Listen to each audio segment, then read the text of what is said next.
Équilibre d'une caisse sur un plan horizontal. Une caisse en bois de masse M égale 75 kg, de largeur L égale 0,6 m et de hauteur H égale 1,8 m est posée sur un plan horizontal. On applique une force d'intensité F en la poussant horizontalement à une hauteur H égale 0,9 m. On donne le coefficient de frottement K égale 0,333 et J égale 10 N par kg. 1. Représenter les forces appliquées sur la caisse. 2. Montrer que la caisse ne peut rester en équilibre que si la valeur de l'intensité de la force F est inférieure à une valeur maximale F max que l'on calculera. On a ici le schéma de la caisse qui est en équilibre. Elle est soumise à son poids P, à la force horizontale F qui passe par G et à la réaction R. Donc, il y a 3 forces. La caisse est soumise à 3 forces. Son poids P, son poids F, la force horizontale qui passe par G, R, la réaction du plan horizontal. La réaction du plan horizontal.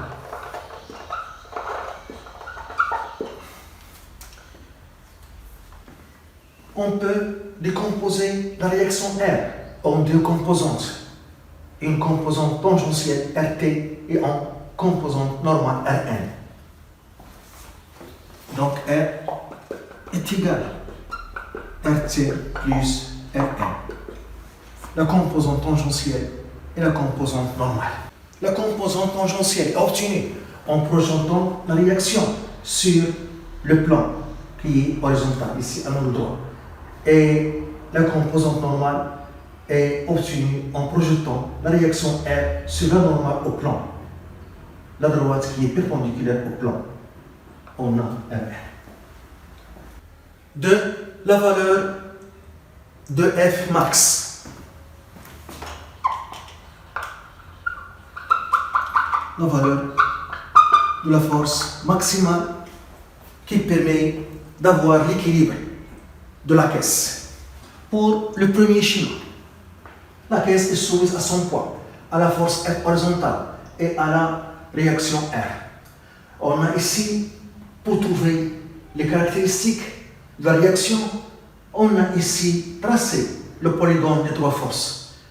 Donc, si la caisse est en équilibre, le polygone est fermé. Et les droits d'action des 3 forces sont concurrentes, passent par le même point, qui est dans ce cas G. Donc le polygone est tracé ici. Donc F, c'est sa longueur, c'est son intensité, c'est sa longueur, est tracé ici. Donc c'est ça, ici il y a le polygone de 3 forces qui est fermé si la caisse est en équilibre. Donc ici, il y a la force F et ici la réaction qui ferme le polygone, qui ferme le triangle. Car la caisse est en équilibre. Donc, la somme des 3 forces est égale à 0. Ça signifie que le polygone, le triangle, est fermé. Et la deuxième condition, les 3 droites d'action sont concurrentes, passent par le même point qui est J dans ce cas. Donc, R se trouve ici. R se trouve ici, ça, son point d'application. Ici, pour le deuxième schéma, on a ici augmenté l'intensité de la force F. Et on a tracé le polygone des 3 forces ici qui est fermé. Donc F se trouve ici. R ferme le triangle si la caisse est en équilibre. Donc si la caisse est en équilibre, le polygone est fermé. Et les 3 droites d'action des 3 forces sont concurrentes, passent par le même point. Donc dans ce cas, le point d'application de R se trouve ici et passe par G, car les droites d'action sont concurrentes. Ici, les conditions d'équilibre sont vérifiées. La somme des trois forces est nulle, la somme des trois forces est nulle, et les trois forces sont concurrentes. Donc ici, l'équilibre est possible. Équilibre possible. Car les conditions d'équilibre sont vérifiées. Pour ce schéma, on a augmenté l'intensité de la force F. Et ici, on a tracé le polygone. Si la caisse est en équilibre, le polygone est fermé, ce triangle est fermé. Et les droites d'action, trois forces, sont concurrentes, passent par le même point. Ici, F, voilà. J'ai translaté F ici pour tracer ce triangle qui est le polygone, qui est fermé si la caisse est en équilibre. Donc, lorsque je trace la direction ou bien la droite d'action de R, on voit que la droite d'action de la réaction R ne passe pas par la surface de contact. Et la surface de contact qui exerce et le plan qui exerce la réaction R. Donc, cette droite d'action doit traverser la surface de contact. Car c'est le plan qui exerce la réaction R. Donc, la droite d'action de R doit traverser cette surface de contact. Et le point d'application de R doit se trouver sur la surface de contact, car le plan qui exerce la réaction. Donc, R doit se trouver ici. Et si on est voisin de ce cas, R se trouve ici. Et c'est ça le point d'application de R. Si on est voisin de ce cas, ou bien presque. La droite d'action, donc, va passer de R par ce point et par ce point. Et on va voir que les droites d'action ne sont pas concurrentes.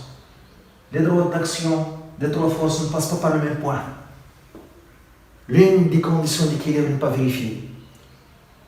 Équilibre impossible ici. Équilibre impossible. Ici, il y a le cas limite. Le cas limite où le point d'application de R se trouve au coin, ici, de la caisse. Cas limite. Cas limite de l'équilibre. Donc, F max se trouve ici. Ici, on a dans ce cas, dans le cas limite, on a F max. Et pour trouver F max, on applique la deuxième condition d'équilibre. La somme des moments des forces est égale à 0. Ou bien le théorème des moments. Et on va choisir un axe de rotation. Et on va choisir l'axe de rotation passe par ce coin de la caisse pour que la réaction a un moment nul, car la réaction est inconnue. Donc ce moment sera nul. Si on choisit l'axe de rotation passe par ce point, le point d'application de R. Donc on va choisir delta ici, passe par ce point, et c'est ça le sens positif pour connaître les signes des moments. Donc on va calculer les moments des forces par rapport à cette droite d'action qui passe par le point d'application de R. Puisque la droite de rotation delta passe par R, le moment de R est égal à 0.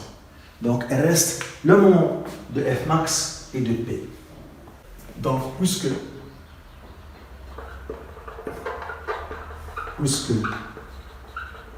dans le cas limite, il y a équilibre.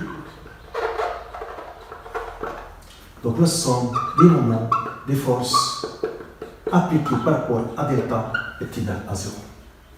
Donc il y a le moment de P par rapport à delta plus le moment de F par rapport à delta plus le moment de R par rapport à delta est égal à 0. le moment de poids P par rapport à delta égal. Le poids P, on voit que le poids P tend à faire tourner la caisse dans le sens positif choisi. Donc ce moment est positif. Et est égal à l'intensité de P fois la distance entre la droite d'action de P et delta. Si c'est la droite d'action de P et delta ici, si c'est la distance, donc c'est L sur 2. C'est L sur 2. Donc le moment Cm fois G, L sur 2. Le moment de F par rapport à delta, de F max par rapport à delta. La force F max tend à faire tourner la caisse dans le sens négatif. Dans l'autre sens, dans le sens contraire du sens positif choisi. Donc, son moment est négatif, est égal à l'intensité de la force F max fois la distance entre la droite d'action de F et delta. Si c'est la droite d'action de F max, la distance entre delta et cette droite d'action de F max, cette distance qui est H, qui est H. Donc c'est F max fois H. Le moment de R par rapport à delta, R complexe delta, donc c'est 0. Donc, la somme du moment est égale à 0, donc on remplace. Donc le moment de P, c'est N, G, fois N sur 2, moins F max fois H est égal à 0. On cherche F max. Donc F max est égal à mg L sur 2h. Application numérique. M 75 kg, G 10, L 0,6 mètres sur 2, H 0,9. On trouve F max égal 250 newtons.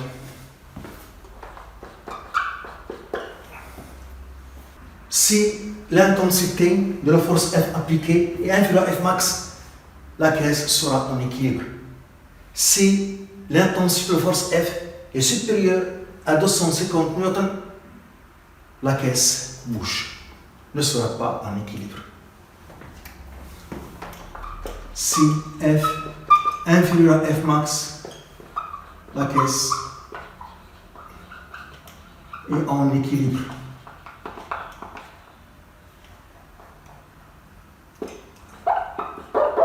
En équilibre. Si F est supérieur à F max, la caisse bouge.